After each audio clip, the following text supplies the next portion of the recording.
ওটা এখন এরকম বর্ষা হলে যা জল হয়ে যাবে না পুরো।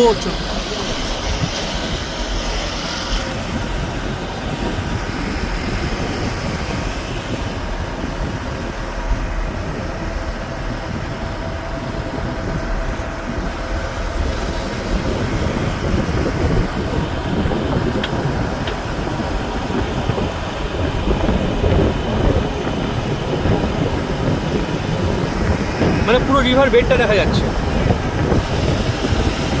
ওখানে আমার লোকজন ঘুরে বেড়াচ্ছে ওই যে রাস্তাটা নদী দরকার চওড়া। দাঁড়িয়ে একটু ছবি তুলে নিই বেটা, ওখানটা দেখো।